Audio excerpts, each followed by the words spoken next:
ಎಲ್ಲರಿಗೂ ನಮಸ್ಕಾರ. ಇವತ್ತಿನ ರೆಸಿಪಿ ಕರಾವಳಿಯ ಹಲಸಿನ ಬೀಜದೊಟ್ಟಿಗೆ ನುಗ್ಗೆ ಸೊಪ್ಪನ್ನು ಬಳಸಿ ಮಾಡುವಂತಹ ಒಂದು ಸುಕ್ಕ. ಬಹಳ ಟೇಸ್ಟಿಯಾಗಿ ಬರ್ತದೆ. ಗಂಜಿ ಇದ್ರಂತೂ ಖಾಲಿ ಒಂದೇ ಒಂದು ಆ ಸುಕ್ಕದೊಂದಿಗೆ ಒಂದು ಬಟ್ಟಲು ಊಟ ಮಾಡ್ಬೋದು. ಹಾಗಾದರೆ ಯಾರೆಲ್ಲ ನನ್ನ ಚಾನಲನ್ನು ನೋಡ್ತಿದ್ದೀರಿ, ಯಾರೆಲ್ಲ ಇನ್ನೂ ಸಬ್ಸ್ಕ್ರೈಬ್ ಮಾಡಿಲ್ಲ, ದಯವಿಟ್ಟು ಸಬ್ಸ್ಕ್ರೈಬ್ ಮಾಡಿ ಸಪೋರ್ಟ್ ಮಾಡಿ ಅಂತ ಹೇಳ್ತಾ ಬನ್ನಿ ಯಾವ ರೀತಿಯಲ್ಲಿ ಈ ಒಂದು ಸುಕ್ಕವನ್ನು ಸಿಂಪಲಾಗಿ ಮಾಡುವುದನ್ನು ನೋಡೋಣ. ನಮಸ್ತೆ ಮಿತ್ರರೇ, ಇಲ್ಲಿ ನೋಡಿ ನುಗ್ಗೆಯ ಸೊಪ್ಪುಂಟು, ಹಲಸಿನ ಬೀಜ ಉಂಟು. ಇವತ್ತು ಕರಾವಳಿ ಶೈಲಿಯ ಈ ನುಗ್ಗೆ ಸೊಪ್ಪಿನ ಮತ್ತು ಹಲಸಿನ ಬೀಜವನ್ನು ಸೇರಿಸಿ ಮಾಡಿದಂತಹ ಸುಕ್ಕ ಮಾಡೋಣ. ಬಹಳ ಟೇಸ್ಟಿಯಾಗಿ ಬರ್ತದೆ. ಗಂಜಿಗಂತೂ ಸೂಪರ್ ಕಾಂಬಿನೇಷನ್. ಈಗ ಮೊದಲಿಗೆ ನಾನು ಇದನ್ನು ಚೆನ್ನಾಗಿ ನೋಡಿ ಎಲ್ಲ ಒಂದು ಬಟ್ಟೆಯಲ್ಲಿ ಸುತ್ತಿಟ್ಟಾಗ ಹೀಗೆ ಚೆನ್ನಾಗಿದು ಬಿಡಿ ಬಿಡಿಯಾಗಿ ಬರ್ತದೆ. ಹಾಗೆ ಮಾಡಿಕೊಂಡಿದ್ದೇನೆ. ಇದನ್ನೀಗ ಸ್ವಲ್ಪ ಸಣ್ಣದಾಗಿ ಹೆಚ್ಚಿಟ್ಕೊಳ್ಳೋಣ. ಅದರ ಮೊದಲು ಈ ಒಂದು ಹಲಸಿನ ಬೀಜವನ್ನು ಸಣ್ಣದಾಗಿ ಹೆಚ್ಚಿಟ್ಟುಕೊಳ್ತೇನೆ. ಇದರ ಸಿಪ್ಪೆ ತೆಗೆದು ಸಣ್ಣದಾಗಿ ಹೆಚ್ಚಿಟ್ಟುಕೊಂಡು ಸ್ವಲ್ಪ ನೀರಿನಲ್ಲಿ ಹಾಕೊಳ್ಳೋಣ. ನೋಡಿ, ಈಗ ಆಗಾಗ ಈ ಟೈಮ್ನಲ್ಲಿ ಹಲಸಿನ ಬೀಜ ತುಂಬ ಚೆನ್ನಾಗಿರ್ತದೆ, ರುಚಿಯಾಗಿ ಸೇರ್ತದೆ. ನೋಡಿ ಹೇಗೆ ಉಂಟು ನೋಡಿ. ಇದನ್ನೀಗ ಇಷ್ಟು ಸಣ್ಣದಾಗಿ ಹೆಚ್ಚಿಟ್ಕೊಳ್ತೇನೆ. ಒಂದು 5-6 ಹಲಸಿನ ಬೀಜವನ್ನು ಇದೇ ರೀತಿಯಾಗಿ ಹೆಚ್ಚಿಟ್ಕೊಂಡು ತೋರಿಸ್ತೇನೆ. ವೀಕ್ಷಕರೇ, ಇಲ್ಲಿ ನೋಡಿ ಈ ನುಗ್ಗೆ ಸೊಪ್ಪು ಸಹ ಕಟ್ಟಾಗಿ ಆಯಿತು. ಸೊ ಇಲ್ಲಿ ಇದನ್ನು ಸಣ್ಣದಾಗಿ ಹೆಚ್ಚಿಟ್ಟುಕೊಂಡು ರೆಡಿ ನೀರಿನಲ್ಲಿ ಹಾಕಿಟ್ಟುಕೊಂಡಿದ್ದೇನೆ. ಈಗ ಬೇಕಾಗುವ ಸಾಮಗ್ರಿಗಳು ಹೇಳಿದರೆ, ಒಂದು ಸಣ್ಣ ಬೌಲ್ನಷ್ಟು ನಿಮಗೆ ಒಂದು 25 ಗ್ರಾಮ್ಸ್ನಷ್ಟು ತೆಂಗಿನ ತುರಿ ಬೇಕು, ಒಂದು ನೀರುಳ್ಳಿ, ಒಂದು ಬ್ಯಾಡ್ಗೆ ಮೆಣಸು, ಬೆಳ್ಳುಳ್ಳಿ ಸ್ವಲ್ಪ ಜಜ್ಜಿಟ್ಕೊಳ್ಬೇಕು ಬೆಳ್ಳುಳ್ಳಿ, 1 ಚಮಚದಷ್ಟು ಉದ್ದಿನಬೇಳೆ, 1 ಚಮಚದಷ್ಟು ಕಡಲೆಬೇಳೆ, 1 ಚಮಚದಷ್ಟು ಸಾಸಿವೆ ಬೇಕು ನಮಗೆ.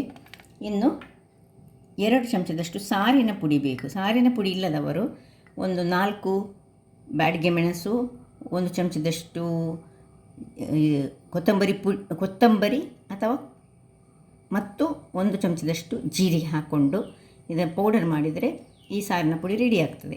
ಅಥವಾ ನಿಮ್ಮದು ಪೌಡರ್ ಇದ್ದರೆ ಕೊತ್ತಂಬರಿಯ ಪುಡಿ ಮತ್ತು ಜೀರಿಗೆ ಪುಡಿ ಮತ್ತು ಮೆಣಸಿನ ಪುಡಿ ಹಾಕಿದರೆ ಸಹ ನಡೀತದೆ. ಈಗ ಮೊದಲಿಗೆ ನಾವು ಒಂದು ಬಾಣಲೆಯನ್ನು ಇಲ್ಲಿ ಇಟ್ಕೊಳ್ಳೋಣ. ಬಾಣಲೆ ಬಿಸಿ ಆಗಲಿ, ಸ್ಟವ್ ಉರಿಸ್ಕೊಳ್ಳೋಣ. ಇಲ್ಲಿ ಇದು ಬಿಸಿ ಆಗ್ತಾ ಇರುವಾಗ ಇಲ್ಲಿ ಸ್ವಲ್ಪ ಹುಳಿಯ ಒಂದು ಅರ್ಧ ಚಮಚದಷ್ಟು ನಮಗೆ ಹುಳಿ ನೀರು ಬೇಕು. ಸ್ವಲ್ಪ ನೀರು ಹಾಕ್ಕೊಂಡು ಹುಳಿಯನ್ನು ಬದಿಗಿಟ್ಕೊಳ್ಳೋಣ. ಇದು ಬಿಸಿ ಆಯಿತು. ಇದಕ್ಕೀಗ ಒಂದು 2-3 ಚಮಚದಷ್ಟು ತೆಂಗಿನ ಎಣ್ಣೆಯನ್ನು ಹಾಕ್ಕೊಳ್ತಿದ್ದೇನೆ. ಇನ್ನು ಅದು ಬಿಸಿ ಆಗುವಾಗ ಉದ್ದಿನ ಬೇಳೆ ಮತ್ತು ಕಡಲೆಯ ಬೇಳೆಯನ್ನು ಹಾಕ್ಕೊಳ್ಳೋಣ.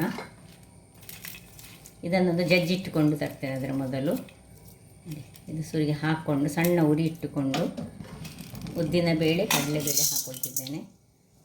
ಅದರೊಟ್ಟಿಗೆ ಈಗ ಈ ಬೆಳ್ಳುಳ್ಳಿಯನ್ನು ಇದರಲ್ಲಿ ಒಂದು ಬೆಳ್ಳುಳ್ಳಿಯನ್ನು ತೆಗೆದಿಟ್ಕೊಂಡು ಉಳಿದ ಬೆಳ್ಳುಳ್ಳಿಯನ್ನು ಜಜ್ಜಿ ತರ್ತೇನೆ. ಬೆಳ್ಳುಳ್ಳಿಯನ್ನು ಹಾಕ್ಕೊಂಡೆ. ಇನ್ನೀಗ ಕರಿ ಲೀವ್ಸ್ ಆಪ್ಷನಲ್, ಬೇಕಂತಿಲ್ಲ. ಯಾವಾಗಲೂ ಈ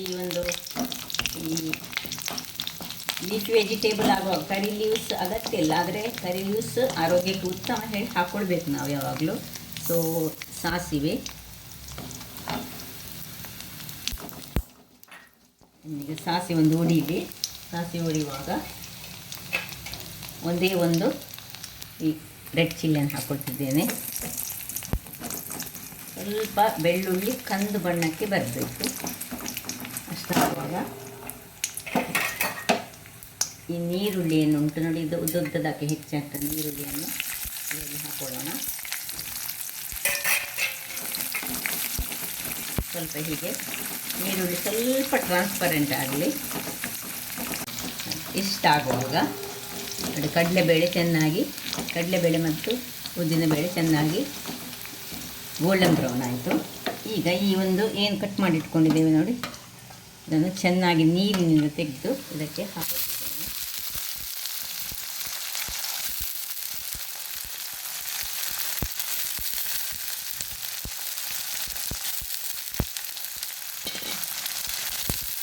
ಚೆನ್ನಾಗಿ ಸ್ವಲ್ಪ ತಿರುಗಿಸ್ಕೊಳ್ಳೋಣ. ತಿರುಗಿಸ್ಕೊಂಡು ಸ್ವಲ್ಪ ಇದರಲ್ಲಿ ಇದು ಚೆನ್ನಾಗಿದ್ದಾಗಿ ಒಂದು 1/4 ಲೋಟದಷ್ಟು ನೀರನ್ನು ಹಾಕ್ಕೊಳ್ತಿದ್ದೇನೆ. ನೀರನ್ನು ಹಾಕ್ಕೊಂಡು ಚೂರು ಉಪ್ಪನ್ನು ಹಾಕ್ಕೊಳ್ತಿದ್ದೇನೆ. ಈಗ ಉಪ್ಪನ್ನು ಹಾಕ್ಕೊಂಡು ಮುಚ್ಚಳವನ್ನು ಮುಚ್ಚಿಕೊಂಡು ಬೇಯಿಸ್ಕೊಳ್ಳೋಣ. ವೀಕ್ಷಕರೇ, ಹೀಗೆ ನಡುವೆಯಲ್ಲಿ ಒಮ್ಮೊಮ್ಮೆ ಹೀಗೆ ಕೈ ಆಡಿಸಬೇಕು, ಇಲ್ಲದಿದ್ದರೆ ಅದು ಸ್ವಲ್ಪ ತಳ ಹಿಡಿತದೆ ಚೂರು. ಸೊ ಇನ್ನೊಮ್ಮೆ ಹೀಗೆ ಮುಚ್ಚಿಕೊಂಡು ಇಲ್ಲಿ ನಾವು ಈ ಒಂದು ತೆಂಗಿನ ತುರಿ ಮತ್ತು ಏನು ಈ ಸಾರಿನ ಪುಡಿ ಇಲ್ಲದೆ ನಾನು ಹೇಳಿದ್ದೆಲ್ಲ ಹೇಗೆ ಅಂತ, ಬಾಡಿಗೆ ಮೆಣಸು ಮತ್ತು ಕೊತ್ತಂಬರಿ ಜೀರ ಅಷ್ಟನ್ನು ಹಾಕಿದರೆ ಸಾಕಾಗ್ತದೆ. ಈಗ ಇದನ್ನು ಮಿಕ್ಸಿ ಜಾರಿಗೆ ಹಾಕ್ಕೊಳ್ಳೋಣ. ಒಂದು ಬೆಳ್ಳುಳ್ಳಿಯನ್ನು ಹಾಕ್ಕೊಂಡಿದ್ದೇನೆ, ಜಜ್ಜಿ ಸಹ ಹಾಕ್ಕೊಳ್ಬೋದು. ಈ ತೆಂಗಿನ ತುರಿ ಸ್ವಲ್ಪ ಸಾಕು, ಹೆಚ್ಚು ಬೇಡ.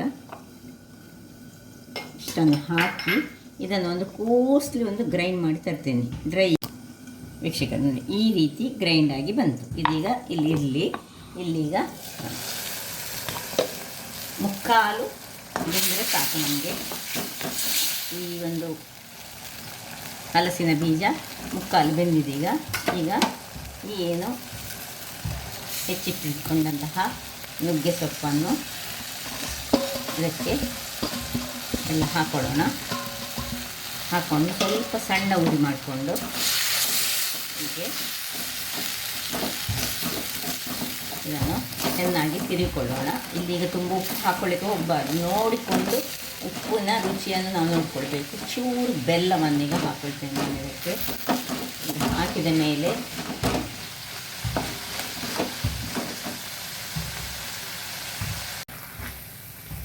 ವೀಕ್ಷಕರೇ ನೋಡಿ, ಈಗ ಸ್ವಲ್ಪ ನೋಡಿ, ಇಷ್ಟೇ ಸ್ವಲ್ಪ ಬೆಲ್ಲ ಚೂರಿದ ಆಪ್ಷನಲ್, ನಿಮಗೆ ಬೇಡದಿದ್ದರೆ ಸ್ಕಿಪ್ ಮಾಡ್ಕೊಳ್ಬೋದು. ಒಮ್ಮೊಮ್ಮೆ ಹಲಸಿನ ಬೀಜವೇ ತುಂಬ ಸ್ವೀಟಾಗಿರ್ತದೆ. ಈಗ ಇದೇ ಒಂದು ಇದಕ್ಕೆ ಏನು ನಾವು ಮಾಡಿಟ್ಕೊಂಡಿದ್ದೇವೆ ಇದನ್ನು ಹಾಕ್ಕೊಳ್ಳುವ ಮೊದಲು ಚೂರು ಹುಳಿಯ ನೀರು, ಒಂದು ಅರ್ಧ ಚಮಚದಷ್ಟು ಹುಳಿಯ ನೀರನ್ನು ಹಾಕ್ಕೊಂಡು ಒಮ್ಮೆ ತಿರುಗಿಸ್ಕೊಳ್ಳೋಣ. ತಿರುಗಿಸಿಕೊಂಡು ಈ ಒಂದು ಮಸಾಲೆ ಏನು ಮಾಡಿದ್ದೇವೆ ಇದನ್ನು ಹಾಕ್ಕೊಳ್ಳೋಣ. ಕರಾವಳಿ ಶೈಲಿಯ ಸುಕ್ಕ ಇದೇ ರೀತಿಯಲ್ಲಿ ಮಾಡುವಂತಹದ್ದು. ಸೊ ಬಹಳ ಚೆನ್ನಾಗಿ ಬರ್ತದೆ. ಇದಕ್ಕೆ ಮಾತ್ರ ಹೆಚ್ಚು ಇದಿಲ್ಲ, ನಮ್ಮ ಸಾರಿನ ಪುಡಿ ಇದ್ದರೆ ಸಾಕು. ಅಷ್ಟು ಇದನ್ನು ಅದಾ ಉರಿಯಲ್ಲಿ ಈಗ ಏನು ಚೆನ್ನಾಗಿ ಬಂತು ನೋಡಿ. ನೋಡಲಿಕ್ಕೆ ಸಹ ಸುಂದರವಾಗಿ ಉಂಟು. ಅದರೊಟ್ಟಿಗೆ ಆರೋಗ್ಯಭರಿತವಾದ ಈ ಒಂದು ನುಗ್ಗೆ ಸೊಪ್ಪಿನ ಪಲ್ಯ ಅಲ್ಲ, ಇದು ಸುಕ್ಕ.